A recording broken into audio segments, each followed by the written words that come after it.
Jane Britton was brilliant, ambitious, and just 23 years old when her life was stolen in a way that left even seasoned investigators baffled. In Charles Edmondson, a quiet maintenance worker with keys to every door, would remain hidden in plain sight for nearly 50 years. This isn't just a murder, it's a story of missed clues, buried secrets, and a chilling discovery in a Harvard attic that finally exposed the truth behind one of the most haunting academic mysteries in American history. In the icy chill of January 1969, the campus of Harvard University moved with quiet intensity. Snow clung to the red brick buildings, and the frozen Charles River glistened under a pale winter sun. Students were returning from holiday break, preparing for final exams, papers, and long nights of study. Among them was Jane Britton, a 23-year-old graduate student in Harvard's Department of Anthropology. Bright, ambitious, and fiercely independent, Jane was on track to make a name for herself in the academic world. She had recently returned from an excavation in Iran, where she had assisted on a project studying ancient burial sites, a trip that left her both inspired and exhausted. Her focus now was on preparing for her oral exams, a major milestone in her graduate studies. Jane lived in a modest off-campus apartment on University Road, just a short walk from the campus buildings. She had moved in years earlier and felt comfortable in the quiet, tucked-away space. Her neighbors described her as kind and intelligent, with a curious mind and a sharp wit. She was known to wear long coats and carry piles of books, often seen reading alone in cafes or taking long walks through Harvard Yard. She kept mostly to herself but had a small, close group of friends and fellow students with whom she frequently collaborated. On the evening of January 6th, Jane attended a casual dinner party hosted by friends in the anthropology department. They gathered at a nearby apartment, sharing food, wine, and stories about their recent travels and research.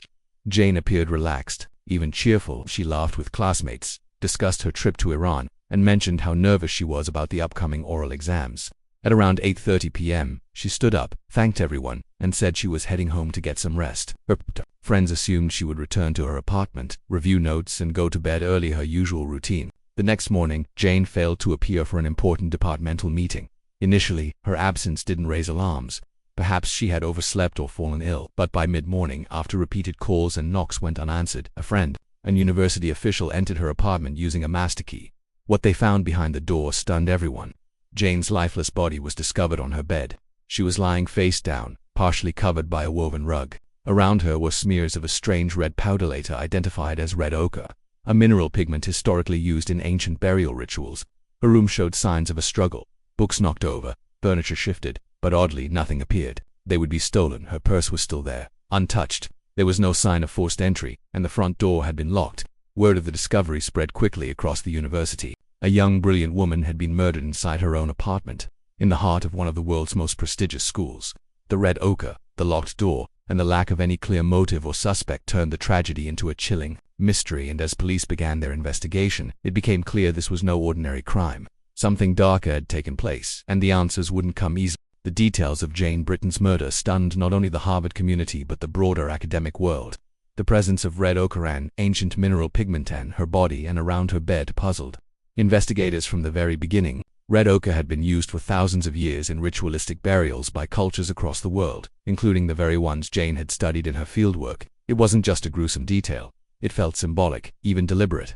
Those close to Jane couldn't help but wonder if the killer had known what the red pigment meant, or worse, had used it specifically to taunt her, a grotesque mockery of her life's work. As detectives interviewed those who knew Jane, the case began to spin with speculation.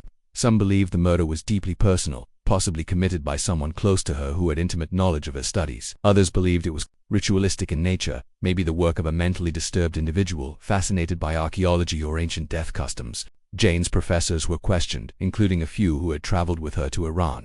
None of them raised immediate suspicion, but whispers of professional jealousy began to emerge. Jane had stood out in her department not only for her intelligence, but for her presence. She had an academic confidence that wasn't common among graduate students, especially women at that time. It wasn't far-fetched to think someone might have resented her success. There were also vague rumors of a romantic relationship with someone within the department, though nothing was ever confirmed. Police looked into every angle: classmates, former boyfriends, even neighbors, but no suspect stood out. Everyone had alibis, and the forensic tools of the era were too limited to yield much from the crime scene. The locked apartment posed another mystery.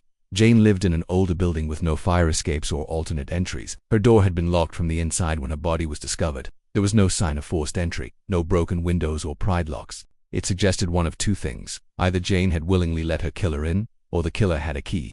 The university had a set of master keys for maintenance staff, but records of who had access that night were incomplete. It created a chilling possibility that someone with legitimate access to the building had used it for murder. Adding to the unease was the timing. Jane had been preparing for her exams, highly stressed but focused. Nothing in her recent behavior suggested fear or concern for her safety. She hadn't told anyone about being followed, receiving threats, or having conflicts with others. And yet, the scene inside her apartment suggested violence, planning, and symbolism. It was clear her death wasn't random, and the red ochre seemed more than just a horrifying detail. It felt like a message.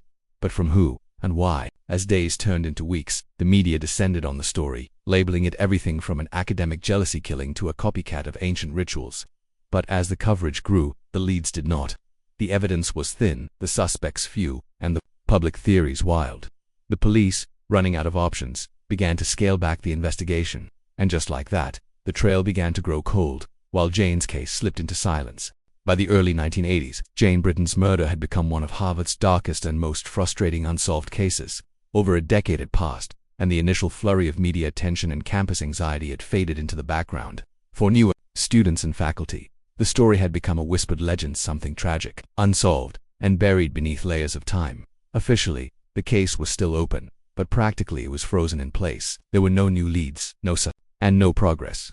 Then, in 2002, something unexpected happened. During a routine audit of old case files by the Massachusetts State Police, a mislabeled box was found deep in the evidence storage facility. It was dusty, tucked away on a back shelf, and marked with the wrong case number. When opened, it revealed forgotten materials from the Britton case, notebooks, crime scene photos, and a few small plastic slides containing biological samples of Timmins, collected at the scene decades earlier and thought to be either lost or unusable. Among them were trace DNA samples taken from the rug that had covered Jane's body, as well as a smear found on her clothing. In 1969, none of this had been helpful, but in 2002, forensic science had come a long way. These samples were carefully preserved and eventually submitted to a national DNA testing lab. The initial results were discouraging. The samples were too degraded for a full DNA profile, and the existing databases didn't return any matches. But they were not discarded. Instead, they were stored in the hope that future advancements might bring clarity. The case caught the attention of a small group of cold case investigators in 2007 who reviewed the original reports line by line. That's when they noticed something that had been glossed over in the early days of the investigation. A maintenance worker named Charles Edmondson had been briefly interviewed just days after Jane's murder. At the time, he was dismissed because his time card showed he hadn't been on duty the night of the killing. He was barely mentioned again. But the new investigators found another note, buried deep in the supplemental reports. A student had once reported seeing a man she didn't recognize loitering near the stairwell of Jane's building in the days before the murder. That man, she thought, might have been wearing a uniform, possibly a maintenance worker's jacket. Her report had never been followed up. This prompted a deeper look into Edmondson, though he had died in 1985. A search into his employment records revealed that he did, in fact, have access to a master key that would open all university housing doors. More unsettling was his history. There were vague personnel complaints about his behavior, letting himself into rooms unannounced, staring too long at female students, being in places he wasn't assigned to work. None of it had led to disciplinary action.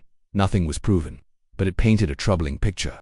At the time of Jane's death, these red flags had been missed or ignored. The new team believed that if Edmondson had been involved, he may have had the opportunity, the access, and possibly the motive. But without a DNA match, all they had was suspicion and a dead man.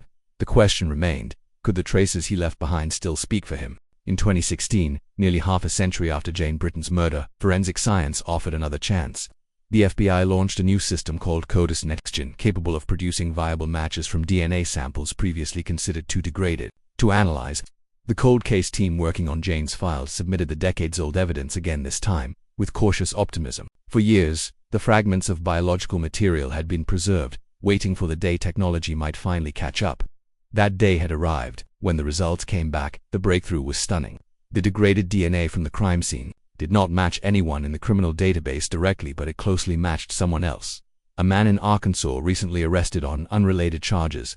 Further analysis revealed that the man shared a strong familial DNA linked to Charles Edmondson, the maintenance worker once casually dismissed from suspicion. The man in Arkansas was Edmondson's nephew. Using this familial connection, authorities confirmed what they had long suspected. The DNA found in Jane Britton's apartment matched Edmondson himself. The news was bittersweet. Edmondson had died in 1985, meaning he would never face justice for what he had done. But the match confirmed, with near certainty, that he had been in Jane's apartment the night she was murdered. It wasn't a coincidence or a mistake he had been the one who killed her. With this new evidence, investigators turned back to the original crime scene for answers they had once overlooked.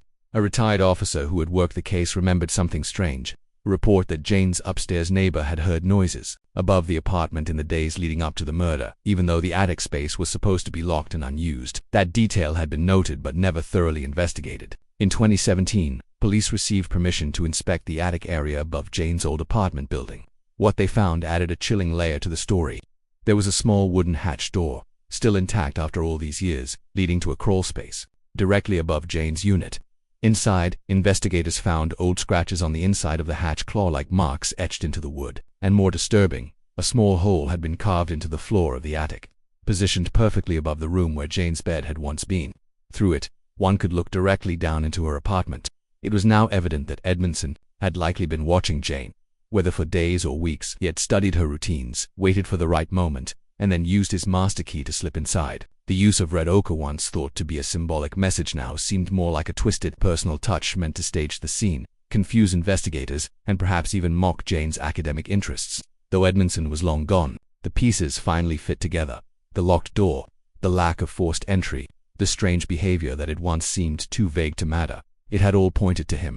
The discovery closed the loop on a mystery that had haunted Harvard for decades, offering long-delayed answers in a case that had once seemed impossible to solve.